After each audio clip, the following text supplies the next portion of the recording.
Jangan sampai terlihat khusyuk ketika berjamaah, tapi ketika sendirian nampak cepat-cepat. Jangan sampai terlihat seperti semangat dalam beribadah ketika banyak orang, tapi ketika sendirian itu kemudian berkurang. Saudara-saudariku dimanapun Anda berada, Alhamdulillah Allah masih berikan kesempatan pada kita untuk hidup sampai dengan saat ini, dan bersyukur pada Allah Subhanahu wa Ta'ala. Di antara sekian hamba Allah yang masih hidup, kita masih diberikan kesempatan untuk beriman kepada Allah Subhanahu wa Ta'ala. Semoga iman ini bisa kita jaga sampai dengan kita kembali kepada Allah Subhanahu wa Ta'ala dan tidak wafat kita kecuali dalam keadaan muslim.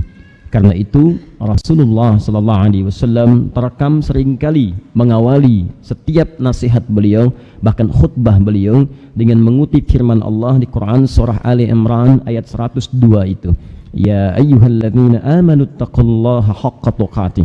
Hai orang-orang yang telah beriman, ayo tingkatkan bekal takwamu untuk dibawa pulang menghadap kepada Allah Subhanahu wa Ta'ala. Haqqa tuqatih, dengan serius, dengan cara yang benar. Jangan sampai di masjid sholatnya semangat, khusyuk, tapi ketika di luar masjid malasnya luar biasa. Jangan sampai terlihat khusyuk ketika berjamaah, tapi ketika sendirian nampak cepat-cepat.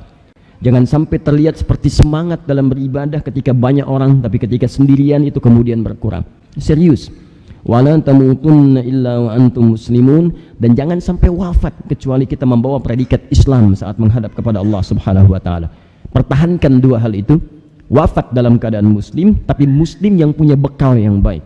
Bukan statusnya di KTP tertulis muslim, tapi bekal pulangnya tidak didapatkan. Maka itu tidak diinginkan oleh Al-Quran. Selain itu, kita juga didorong oleh Al-Quran untuk senantiasa menampilkan akhlak yang baik bagi lingkungan sekitaran, berdakwah dengan perilaku yang baik. Maka tidak harus Anda menjadi ustadz. Anda karyawan, tampilkan keindahan Islam dalam pekerjaan Anda.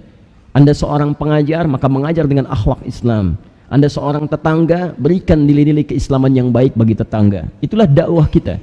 Sehingga dengan itu nilai-nilai kebaikan Islam yang nyata dirasakan di kehidupan masyarakat, dan boleh jadi dengan izin Allah memberikan hidayah pada orang-orang sekitaran kita. Dan saya selalu berusaha untuk memulai kajian kita dengan mendoakan teman-teman kita yang belum memeluk Islam. Semoga Allah Subhanahu wa Ta'ala pancarkan hidayah ke dalam jiwa-jiwa mereka yang terdalam, untuk diberi kekuatan bersyahadat sebelum diwafatkan oleh Allah Subhanahu wa Ta'ala. Demi Allah saya katakan, teman-teman, tolong dalam setiap bangun malam tahajud berdoalah, minta. Jangan dikecilkan dan jangan dikucilkan, bahkan jangan direndahkan. Orang-orang yang belum memeluk Islam itu jangan dipojokkan.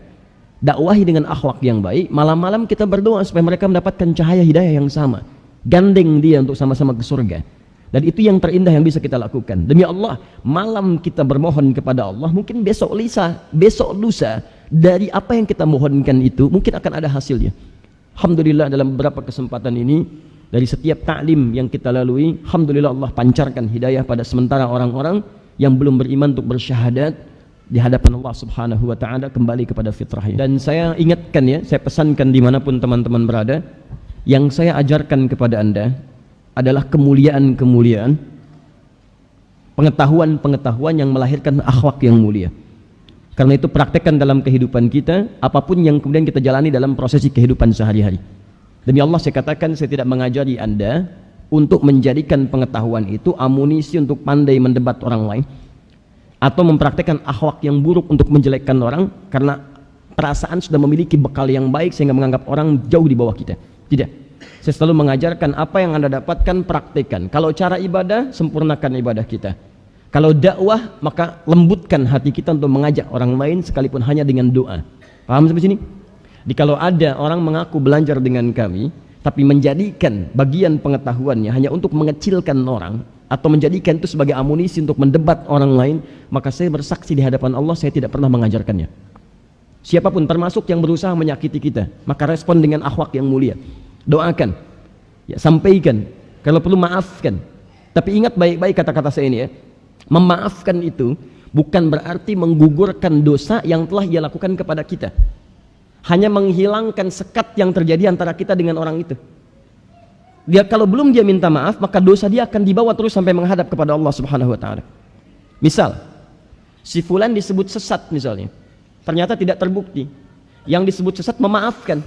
Sebelum yang meminta itu menyebut sesat minta maaf kepada orang itu, bahkan kalau dia menyebar kalimat itu pada orang lain, maka tetap tertulis dosanya bagi orang itu sampai dia kemudian bertobat, meminta maaf dan menyelesaikan persoalannya.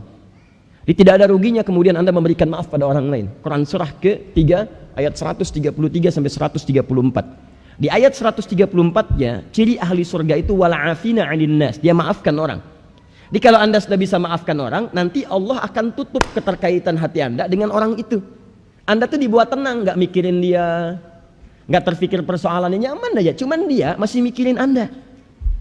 Terkumpul pada dirinya, sepanjang dia belum minta maaf kepada Anda, maka terakumulasi dosa bagi dirinya. Cuma Allah bebaskan Anda dari persoalan-persoalan terkait dengan orang itu. Anda sudah enak aja, nggak ada masalah.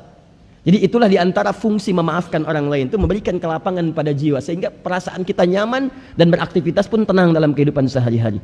Orang yang seperti ini menunjukkan hatinya luas.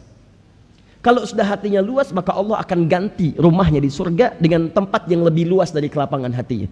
Karena itu orang seperti ini disiapkan oleh Allah surga seluas langit dan bumi. Quran surah ketiga ayat 133-nya, paling kanan sebelah atas. Wasari'u ila maghfiratin min rabbikum wa jannatin 'arduhas samawati wal ard u'iddat lil muttaqin. Bergegaslah Anda untuk evaluasi diri, introspeksi, kemudian bercita-cita bisa masuk surga di akhirat. Itu cita-cita paling tinggi. Ingat, cita-cita paling tinggi itu bukan urusan dunia. Dunia itu kecil, dengan langit aja masih tinggi langit. Dunia itu kecil. Jadi kalau ada orang cuma cita-citanya dunia, itu berarti rendah orang itu. Rendah. Dunia itu kecil. Begitu meninggal selesai cita-citanya. Cita-cita terbaik itu akhirat. Kalau cuma dunia, pengen jadi pilot, boleh, tapi itu rendah. Bagaimana caranya pilot itu, pesawat yang Anda terbangkan mengantarkan Anda ke surga. Begitu mau berangkat, ajak penumpangnya untuk berdoa kepada Allah. Ya, sapa dengan salam, berdoa dengan kebaikan. Bahkan di atas bisa Anda sampaikan, mari kita berdoa kepada Allah Subhanahu wa taala, semoga diberikan oleh Allah Subhanahu wa taala kelancaran dalam penerbangan, diselamatkan sampai tujuan. Bismillahirrahmanirrahim. Di atas sudah praktekkan. Dengarkan bacaan Quran dan sebagainya. Itu. Jadi ada perbedaan antara pilot muslim dengan yang lainnya. Ya, demikian bagi peserta-peserta atau aktivis-aktivis yang lainnya. Apakah di kantor, di kampus dan sebagainya, itu yang kita bawa. Di cita-citanya akhirat. Anda mau masuk surga yang mana? Bukan cuma surga, itu pun masih rendah. Apakah surganya bersama Nabi? Apakah di taman surga? Seluas langit dan bumi? Atau yang penting masuk surga? Yang penting surga aja deh. Saya nggak muluk-muluk gitu kan? Baik. Siapa pilih yang keempat? Yang penting surga. Baik. Ada zaman Nabi sudah ada. Lihat di hadis Muslim. Seorang badui datang kepada Nabi SAW. Dia berkata, ya Rasulullah, bima ma'na? Dullani ala amalin basitin yudkhilunil jannah. Ya Rasulullah, tunjukkan padaku amalan, tapi jangan yang sulit-sulit. Yang biasa-biasa aja, yang penting masuk surga. Pintar ya? Modal dikit, keuntungan pengen banyak. Pintar. Jangan rumit-rumit lah, yang penting sederhana, yang penting masuk surga. Kata Nabi dalam kalimat yang ringkas, saya ringkas, cukup kerjakan yang fardu aja. Kalau sholat, sholat fardu aja. Kalau puasa, Ramadan saja. Kalau pengen nambah, silakan. Illa anta tawwa. Kalau kamu pengen nambah ibadah sunnah, tapi kamu kerjakan yang ini aja. Kata orang ini, siap ya Rasulullah, saya akan komitmen mengerjakan yang wajib aja, nggak akan pernah saya kerjakan yang sunnah. Dan saya akan jaga diri saya supaya saya komitmen mengerjakan yang fardu itu dengan meninggalkan maksiat. Fantalaqa, pergi orang itu. Begitu pergi, kata Nabi, aflaha in sadaqa au dakhala al jannah in sadaqa. Kalau dia benar dengan janjinya, masuk surga dia. Tapi tidak disebutkan surga yang mana. Tuh. Mau seperti itu? Kalau mau itu pilihan. Cuman konsekuensinya, Anda mesti juga menjaga diri dari maksiat. Sebab rumus maksiat kan begini rumusnya. Anda kerjakan taat, sholat, kemudian bermaksiat. Maka maksiat ini akan mengambil pahala dari yang taat tadi. Ambil. Jadi kalau ada orang sholat kemudian mencela orang lain, di hadis Muslim, pahala sholatnya dipindahkan pada yang dicela.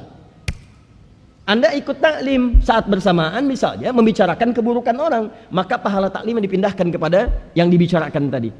Sekarang siapa yang bebas dari maksiat dalam kehidupannya? Mata berapa kali maksiat? Telinga berapa kali maksiat? Jadi saya katakan kalau pasang target masuk surga, jangan yang rendah-rendah, tinggi sekalian. Surga paling tinggi 100%. Jadi kalau nggak nyampe ke sini, nyangkutnya jelas. Minimal taman surga gitu kan. Tapi kalau Anda pasang target yang paling bawah, yang penting masuk surga. Kalau nggak nyampe, di mana nyangkutnya? Paham ya? Nah, karena itu saya ingin mengajak demikian, dan cara terbaik untuk mendapatkan perubahan hidup Kata Nabi dalam hadis riwayat Muslim nomor hadis 1162, Nabi mengatakan khairukum man ta'allamal Qur'ana wa 'allamah. Yang terbaik di antara kalian kalau ingin cari bekal dalam kehidupan dunia untuk menuju Allah adalah orang yang mau belajar Al-Quran kemudian mengamalkan, mengajarkan kembali apa yang telah dipelajari itu. Inilah ikhtiar kita setiap pekan. Kita duduk berkumpul di sini sama-sama mencari bekal untuk jadi orang baik dan bekal terbaik menuju Allah Subhanahu wa taala. Jadi masa iya dalam sepekan gak ada untuk bekal akhirat kita. Anda kerja untuk urusan dunia tiap pagi sebelum subuh berangkat. Masa urusan akhirat gak punya waktu sekali sepekan? Karena itu mudah-mudahan ikhtiar kita diterima oleh Allah Subhanahu wa taala. Saya mengajak sebelum kita memulai, mari ikhlaskan hati kita sehingga dengan keikhlasan itu insyaallah ilmu mudah sampai ke dalam jiwa kita, bisa mudah dipahami dan diamalkan dalam kehidupan sehari-hari.